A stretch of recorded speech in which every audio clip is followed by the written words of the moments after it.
Este es el título de la plática que vamos a tener: ¿cómo refutar a un ateo? El propósito es establecer racionalmente el teísmo. ¿Qué es el teísmo? Es la postura filosófica de que Dios sí existe. Entonces, de esto vamos a platicar con la ayuda del Señor. Es importante tener en cuenta algunos aspectos, algunos argumentos cuando nosotros platicamos con una persona que se dice ser atea. Debemos tomar en consideración estos tres argumentos a evitar. Por ejemplo, cuando nosotros vamos a hablar con un ateo, debemos tener en cuenta que la persona no tiene por válida la Biblia. Es decir, nosotros le vamos a sacar un texto, pero para ellos de antemano la Biblia no tiene un valor.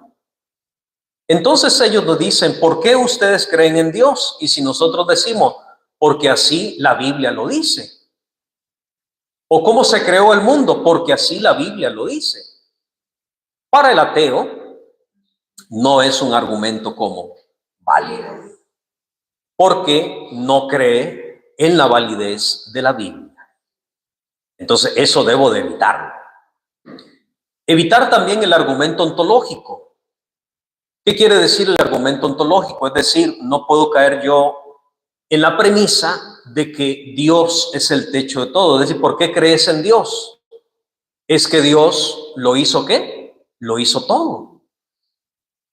Es decir, no puedo caer tampoco en eso, porque el ateo precisamente no cree ¿en quién? En Dios. Y el tercer aspecto: a veces nosotros le queremos dar testimonio a esa persona que no cree en Dios y le decimos: mire, es que yo tuve una experiencia, es que yo viví un milagro, Dios hizo un milagro en mi vida, Dios hizo una transformación. Es nuestra experiencia, pero para el ateo esa experiencia no le va a servir. Entonces, cuando queremos hablar con una persona que se dice ser ateo, debo tener en cuenta estas tres cosas, ¿verdad? También debo tener en cuenta con quién estoy hablando, porque hay ateos que son razonables y hay ateos que son obstinados. ¿Qué quiere decir eso? Que hay unos que ya están cerrados en su mente y que ya, hermano, pues sí, uno va a dar testimonio, pero ¿cómo sé que un ateo es obstinado? Cuando ya él de antemano ya ha rechazado todo, ¿verdad? Entonces, por consiguiente, ya no tiene caso querer argumentarle. Simplemente se le demuestra que la fe tiene bases racionales, y ese es el propósito que queremos nosotros hacer, ¿verdad? Entonces, los argumentos que vamos a presentar no son filosóficos. ¿Qué quiere decir esto? Que lo vamos a razonar, que se debe razonar, se debe utilizar el razonamiento para comprobar la existencia de ¿quién? De Dios. ¿Por qué no científicamente? Porque Dios no es un objeto que podamos llevar a un laboratorio y hacer una prueba y determinar si qué elemento es o qué elemento no es. Dios no es eso, ¿verdad? Entonces, cuando el ateo nos dice: muéstrame científicamente que Dios existe, bueno, es que Dios no es un objeto para demostrarle científicamente que existe, pero sí puedo demostrarle o presentarle racionalmente que Dios sí existe. Fíjate bien, y eso es lo que vamos a hacer con la ayuda del Señor. Hay una serie de preguntas, y yo quiero que tú también me ayudes, porque venimos a platicar, ¿verdad? Hay una serie de preguntas que vamos a considerar, preguntas y refutaciones que vamos a ir viendo. Hay muchas preguntas, pero yo quiero que consideremos primero esta. ¿Qué pregunta el ateo? Compruébame con pruebas concluyentes la existencia de Dios. ¿En qué te basas para creer en su existencia si no lo ves? ¿Qué responderíamos nosotros? De un ateo.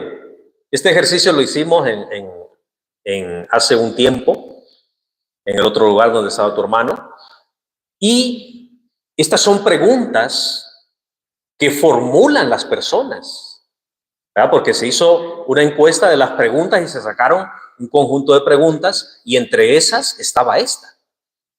¿Cómo le comprobamos a la persona con pruebas concluyentes la existencia de Dios? ¿En qué te basas para creer en la existencia si no lo ves? ¿Qué contestaríamos nosotros? Hagamos de cuenta, hagamos ese ejercicio. Pongámonos a pensar, a ver. Porque todo lo que vemos, podemos apreciar el ser humano es creado por él. El cielo, la tierra.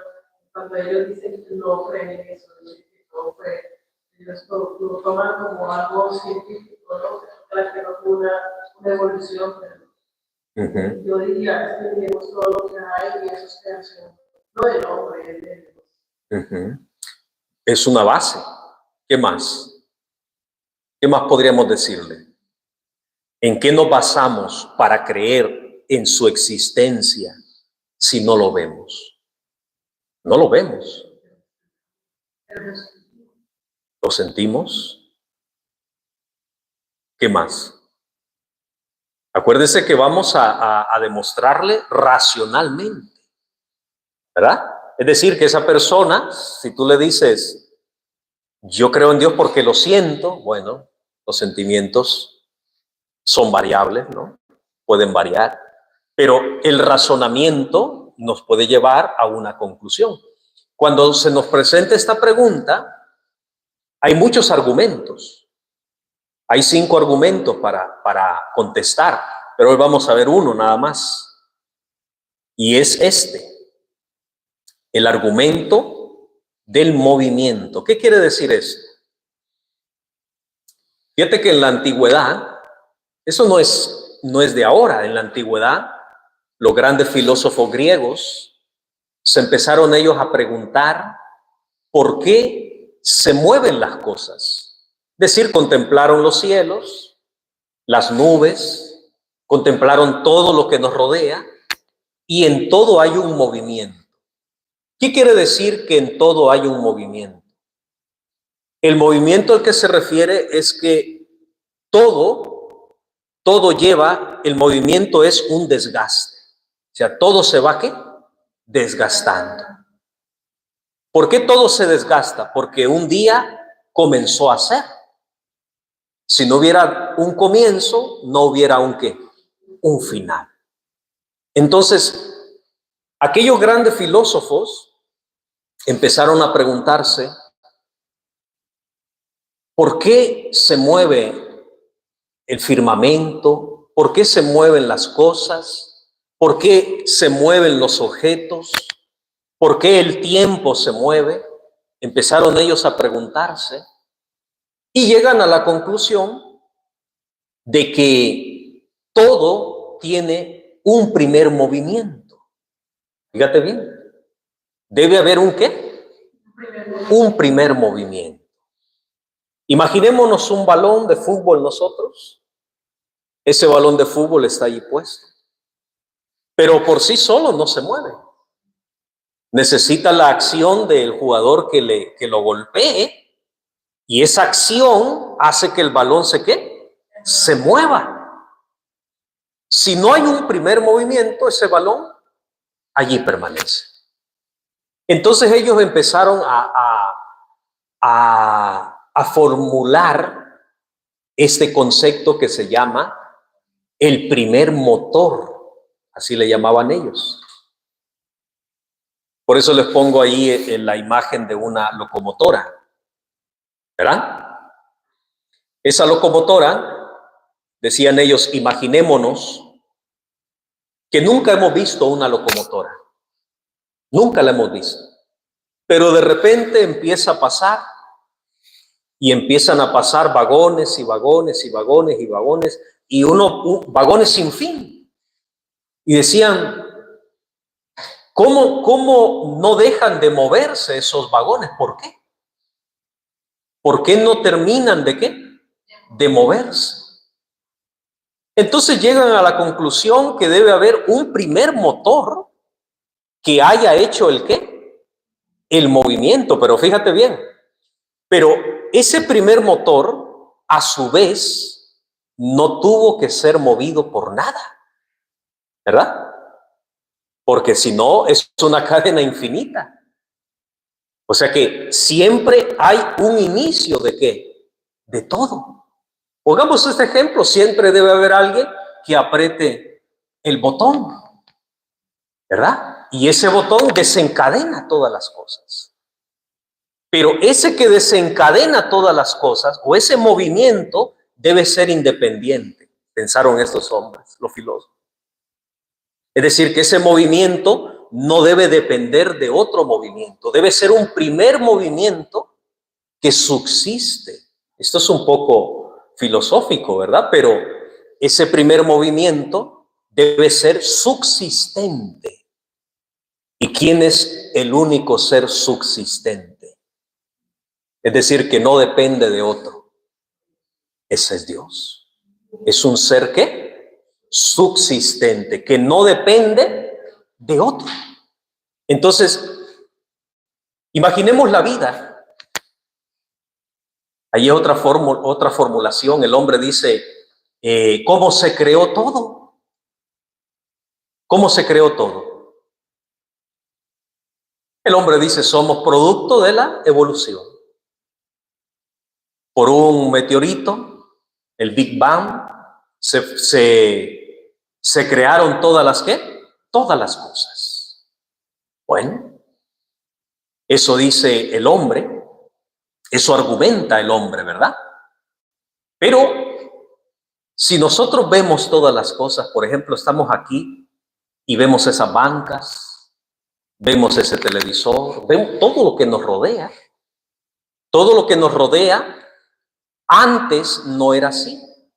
Es decir, estas bancas, alguien tuvo que venir a hacerlas, a crearlas. No se crearon por sí solas.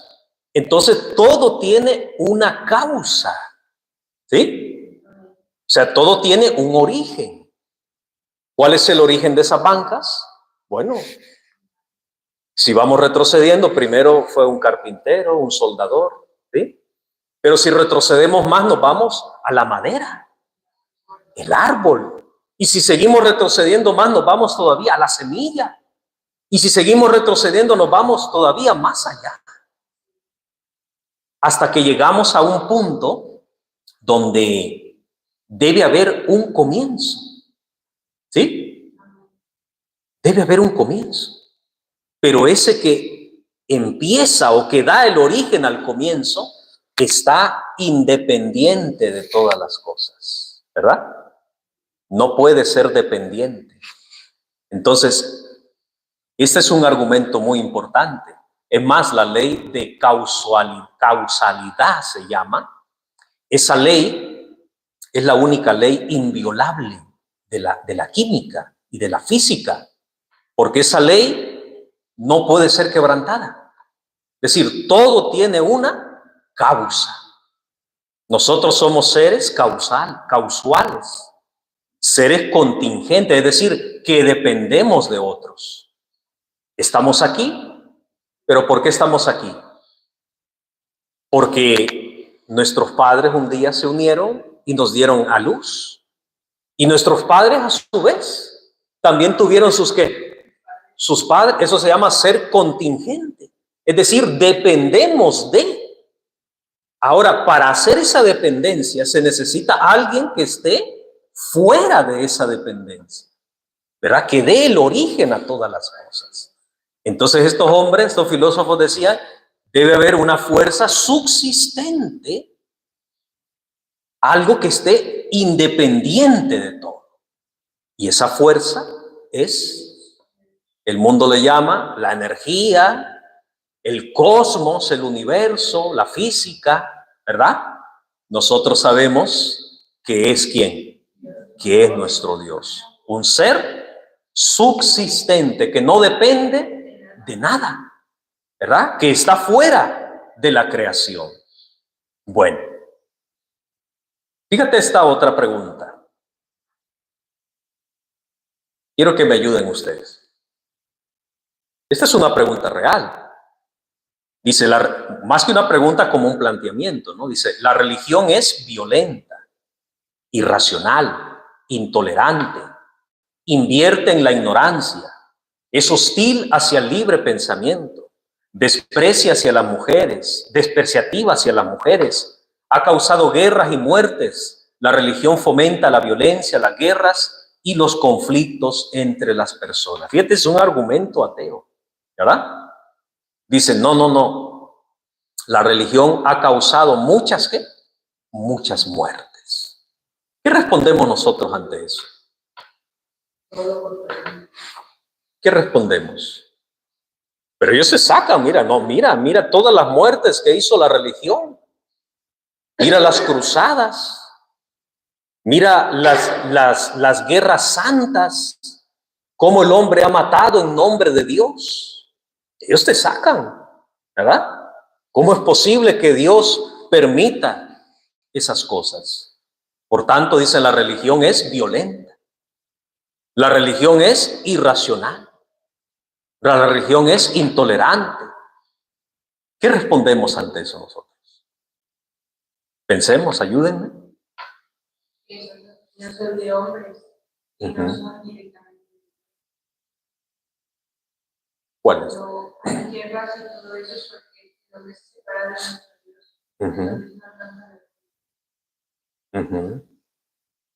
Bueno, ¿qué más?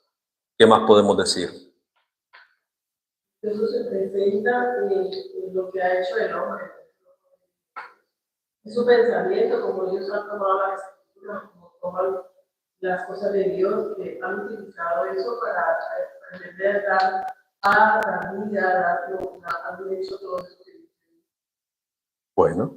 Eso es verdad, eso se ve. Entonces, fíjate, también cuando las personas argumentan esto y dicen, entonces mejor que la religión no exista, ¿verdad? Mejor que no haya religión.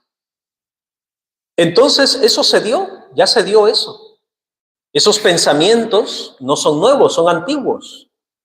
Sin embargo, debemos entender que el hombre, por su naturaleza, es el que crea en sí mismo las guerras con religión o sin ¿qué? O sin religión. Entonces los pensadores ateos del siglo XVIII dijeron, vamos a quitar la religión de la sociedad porque la religión es un opio, ¿verdad? Mantiene al ser humano enajenado. Vamos a quitarlo de la sociedad y vamos a hacer una sociedad atea, como los grandes filósofos. Nietzsche proclamaba, Dios ha muerto, ¿verdad? La sociedad atea. Eso proclamaban. Ahora, la sociedad atea tuvo su oportunidad, por decir, ¿verdad? Gobernaron. Allí tenemos los gobiernos del nazismo, Stalin, Mao, fueron regímenes ateos. Pero si nosotros vamos a las estadísticas, las grandes genocidios cometidos por Stalin, por Mao, el holocausto por Hitler, hermano. Entonces estamos viendo que el problema no es la religión, ¿verdad? Porque el hombre dice, es que la religión causa la guerra. Bueno, entonces mira estos ejemplos, mira estos gobiernos ateos. Consiguieron la paz, consiguieron acabar con las guerras. consiguieron acabar con las matanzas. No, al contrario, hubo más. Hubo más reprensión, fomentaron, dice el hermano, más las guerras, los genocidios. Entonces, debemos entender que el hombre, por su naturaleza, siempre va a ocupar un símbolo para hacer la guerra. Hubo un tiempo que tomaron la religión y dijeron, viva Cristo el Rey.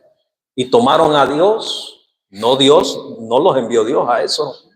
Ellos tomaron la representación de Dios, el arquetipo de Dios, y en nombre de ese arquetipo empezaron las matanzas. Ahora nosotros estamos viendo en la actualidad cómo el hombre, en nombre de la paz, en nombre de la democracia, no se cometen también guerras. Entonces, no es el problema la religión, sino que el hombre siempre va a buscar una excusa para fomentar las guerras, ¿verdad? Entonces esa pregunta pues queda ahí refutada, ¿verdad? Porque la religión no fomenta eso, el hombre es el que siempre, y más como decía nuestra hermana, cuando el hombre se aleja de ¿quién? De Dios. Aquí tenemos otra pregunta. Dice el ateo, si Dios es amor, ¿por qué destruyó a tantas naciones donde había mujeres y niños, si los niños no tienen maldad? Y a veces hasta te sacan la Biblia. Para ellos no tiene validez, pero ellos te la mencionan, ¿verdad? Mira cómo Dios mandó a que se mataran naciones, a que destruyera a Amalek, a niños, a mujeres. Dios mandó eso, ¿verdad? Y ellos dicen, y si es amor, ¿por qué permitió eso? ¿Por qué mandó eso? ¿Qué decimos nosotros ante eso? Fíjate que estos son los argumentos más selectivos que ellos tienen. ¿Por qué? ¿No es amor Dios? Le pregunto, ¿es amor Dios? Sí. ¿Y por qué permitió esas cosas? Ayúdenme a pensar, hermano. Ayúdenme a pensar. ¿Dios mandó a destruir esas naciones? Sí. Lo dice la Escritura, ¿verdad? Dios lo mandó a hacer. ¿Pero por qué? ¿Por qué si es amor? Ahí está el argumento del ateo. ¿Por qué, hermanos? Pensemos a ver, ¿qué le contestamos a una persona? Fíjate, porque esa pregunta no la pueden hacer en cualquier momento, o si no, ya nos la han hecho en alguna ocasión. ¿Qué le contestamos a esa persona? No, mira, ahí su Biblia dice esto. Su Biblia dice que Dios lo mandó. Y te pueden sacar el texto y todo, ¿eh? Y sí lo dice. Lo dice, sí. ¿Qué respondemos entonces ante eso? ¿Qué respondemos, hermano? ¿No hay respuesta? Eso pasó por la desobediencia del hombre.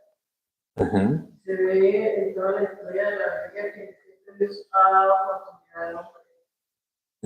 Y gusten de él, aparte de lo malo, pero la desobediencia, la maldad, entonces, pero Dios no es malo. Somos nosotros mismos que comentamos todo eso. La desobediencia. ¿Qué más? ¿Qué más podemos decir? Ajá.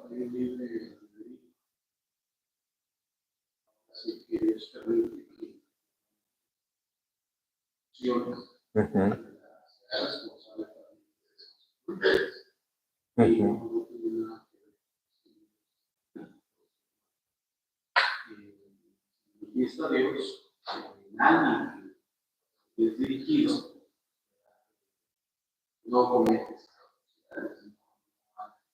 maldad. Dios le pague. Fíjate, es cierto que Dios, o sea, uno no debe negar, porque eso está en la Biblia, es cierto, Dios mandó a destruir ¿qué? Esas naciones, ¿sí? Y Dios dijo y no dejarás vivo a niño ni a mujer. Dios lo dijo. Está en la Biblia. Dios lo dijo, ¿verdad? Ahora debo entender que la Biblia es una revelación progresiva, o sea, la historia de la Biblia, desde el hombre hasta el libro del Apocalipsis, es una historia progresiva. ¿Qué quiere decir?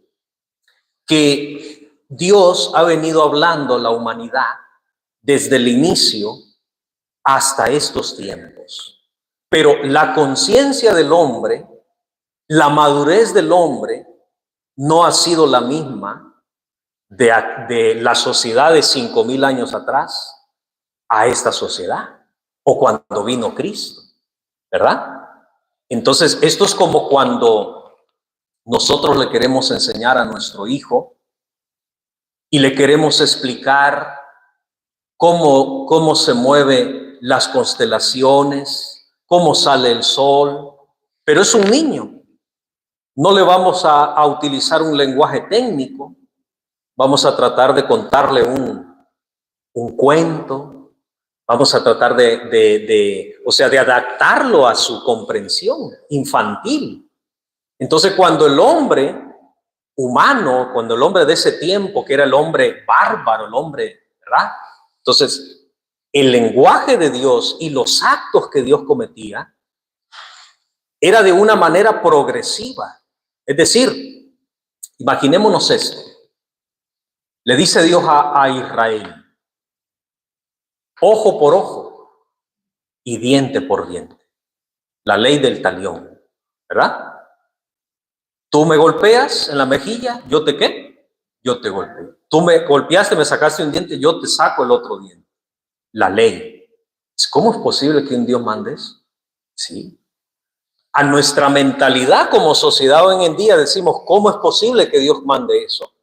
Pero para la sociedad de 5,000 años atrás, donde se practicaba la injusticia constantemente, donde venía un hombre hacendado y te incendiaba la casa y te robaba todo, entonces la ley de Dios se decía, si Él te lo hizo, tú también a ese grande, también le puedes hacer lo mismo. O sea, era como una ley para promover la igualdad social en ese entonces, ¿verdad? Pues estamos hablando de una sociedad que nosotros ni nos imaginamos lo que pasaba por su mente, ni lo que vivían, ni lo que convivían. No nos imaginamos, ¿verdad? No podemos juzgar la sociedad de hoy y la sociedad de hace de 5,000 años.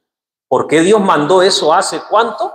5,000 años. ¿Y por qué Dios se fue revelando de diferentes formas hasta que llega el tiempo de Jesucristo, donde aparentemente la sociedad ya estaba un poco más civilizada, mas sin embargo mataron al Señor?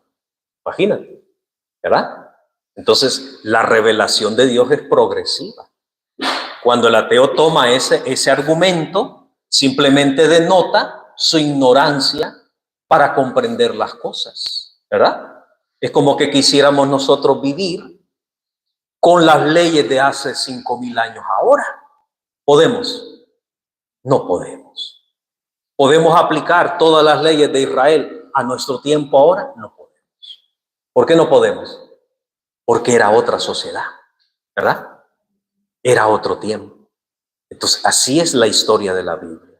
No podemos aplicarla al tiempo de hoy. Dios mandó eso, sí, porque en ese tiempo se necesitaba hacer, ¿verdad?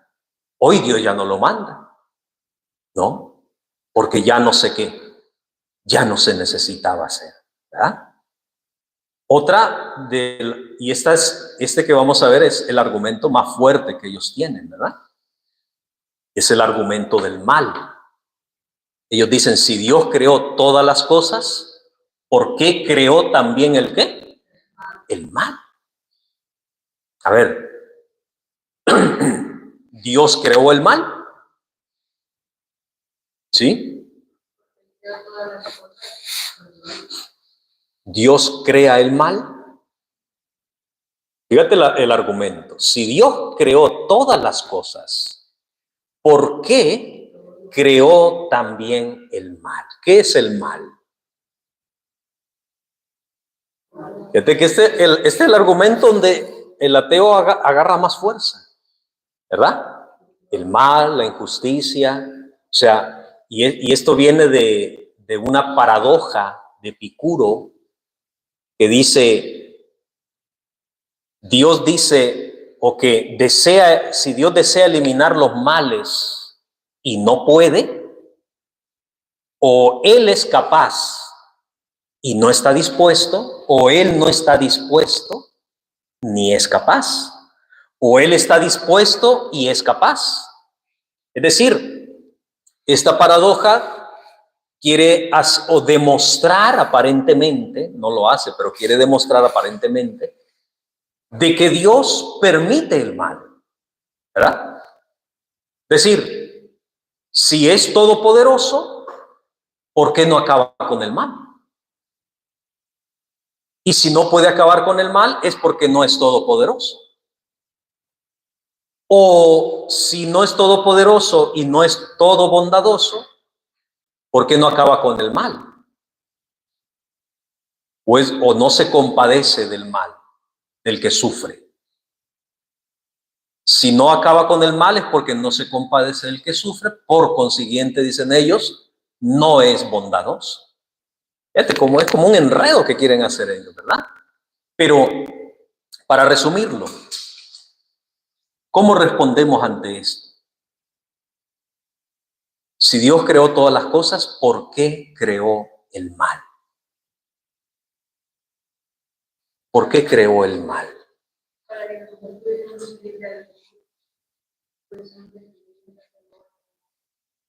A ver, si Dios creó el mal, ¿quiere decir que Él es malo?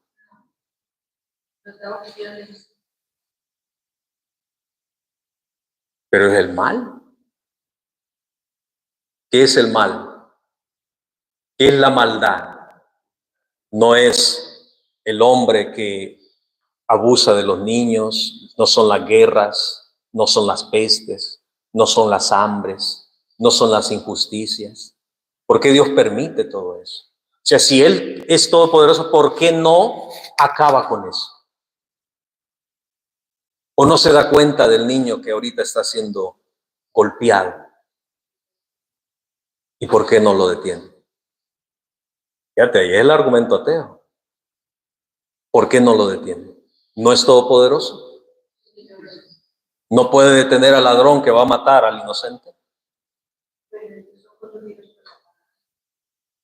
Entonces Satanás tiene más fuerza. O sea, Dios permite el mal. Dios permite que la persona haga maldad. Entonces es un Dios permisivo que permite el mal.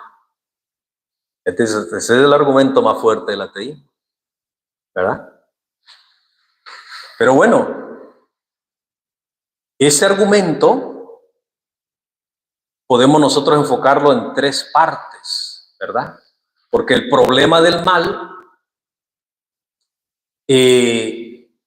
tiene tres partes, y una de estas decimos el mal ontológico. ¿Qué quiere decir el mal ontológico? Es decir, la esencia del mal. ¿Qué es el mal? ¿El mal es algo?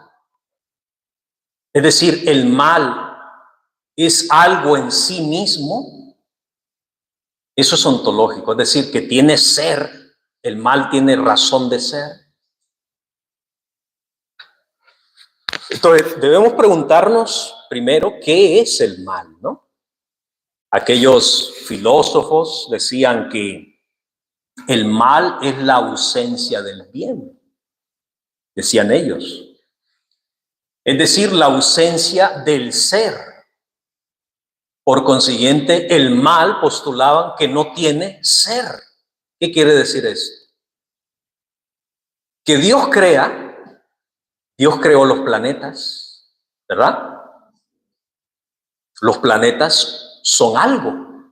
Podemos decir, en cierta forma, tienen una existencia, por lo tanto son un ser. No un ser vivo, pero es algo que Dios creó. Las estrellas, las plantas, en sí tienen una raíz ontológica, es decir, una razón de ser. Ahora decían, el mal es la privación del bien. ¿Qué quiere decir esto? Fíjate, Dios es bondadoso, Dios es bueno, Dios es amoroso, Dios es recto, pero el mal es la privación de esas cosas, ¿verdad? O sea, el mal, a ver si me voy a entender, en sí no es una creación, sino la privación de algo, ¿verdad? Cuando alguien te priva de algo, eso es el mal. Pero el mal en sí no se crea.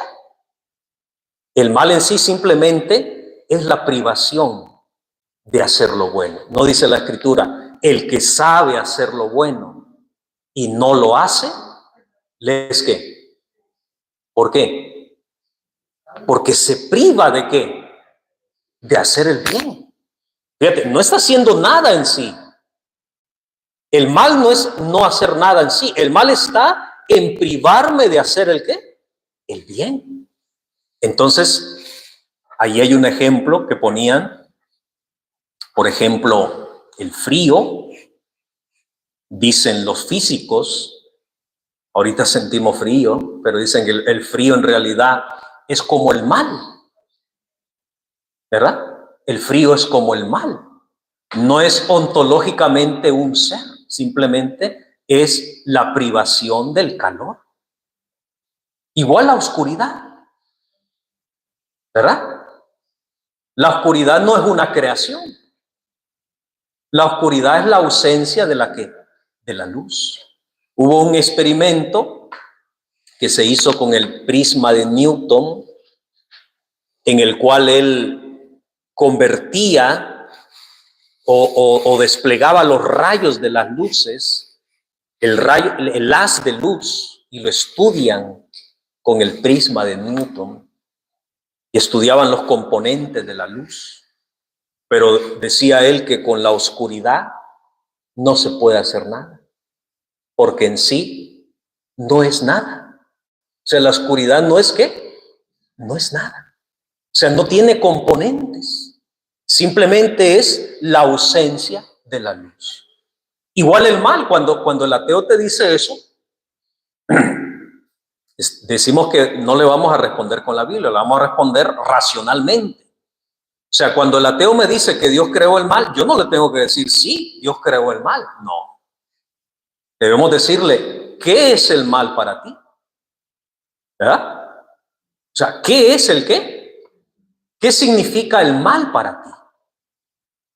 Para yo decirte si Dios lo creó o no lo ¿qué? O no lo creó. Porque si tú me dices que el mal es una acción, bueno, vamos a ver en qué radica esa acción que tú dices que Dios creó, ¿verdad? Entonces, empezando eso, cuando el ateo me dice que Dios creó el mal, no. El mal simplemente es la privación del ¿qué? Del bien. Tú decides hacer el bien, ¿verdad? Y cuando no decides hacer el bien, por consiguiente, haces el mal. O sea, el no hacer el bien, él trae como consecuencia las malas decisiones, el mal, las guerras, los homicidios, ¿verdad? Pero es una consecuencia simplemente de cuando el hombre no elige hacer el qué, hacer el bien. Pero tenemos esta parte ya para ir casi terminando, dice el problema del mal moral. Cuando ellos dicen, ¿por qué, si Dios es un Dios amoroso, por qué permite que las personas causen sufrimiento a otros? ¿Verdad? Y dice el ateo, bueno, pues el mal no existe, pero ¿por qué estas personas hacen el qué? El mal, y Dios lo que lo permite. Bueno, no es que Dios lo permite, sino que Dios al ser humano le dio un libre albedrío.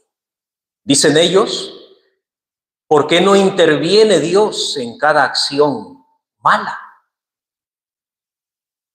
uno le dice, porque eso lo plantean mucho ellos, pero uno lo debe hacer reflexionar y decirle, mira, imaginemos que Dios interviene en cada acción mala que hagamos. O sea, cada acción que tú hagas, Dios va ¿a qué? A intervenir. Bueno, el problema no está en la acción, porque para determinar o evitar cada acción mala, Dios tiene que suprimir primeramente la voluntad del hombre, para que el hombre no elija lo malo. Entonces Dios nos tiene que hacer hombres no libres, sin voluntad. O sea, ¿estás dispuesto tú que Dios tome todas tus decisiones por ti? Ya no vas a ser un ser humano. Ahora lo que Dios hace entonces es convertir al hombre prácticamente en un robot, porque tiene que intervenir Dios en toda decisión que vamos a tomar, ¿verdad? Entonces acabaría Dios con el libre albedrío. Entonces, por eso Dios no interviene, ¿verdad? Nos da la libertad a quienes. Está un ejemplo que a veces ahí es un ejemplo muy, muy bonito que circula a veces en las redes y dice que, no sé si lo has escuchado, que está un creyente, dice, se está cortando el cabello en la peluquería y el que se lo corta es ateo. Y le dice, oye, ¿por qué, si Dios existe, por qué permite las guerras? Si Dios existe, ¿por qué permite las hambres? Si Dios existe, ¿por qué permite las pestes? Y le empieza a cuestionar. Y dice que aquel hombre, pues, no sabe qué responderle. Y se queda callado. Y no supo qué responderle. Ya le termina de cortar el pelo, le paga y sale de la barbería.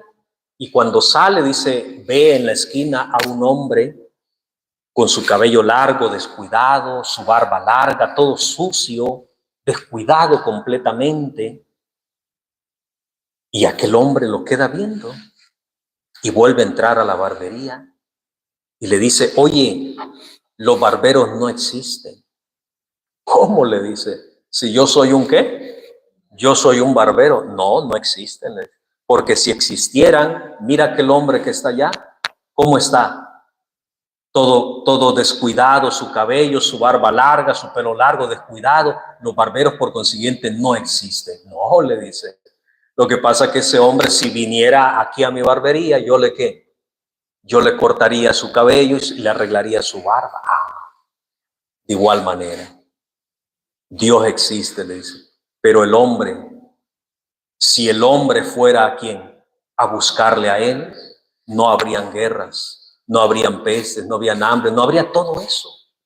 Por consiguiente, Dios sí existe, ¿verdad? Y ya para terminar, hermanos,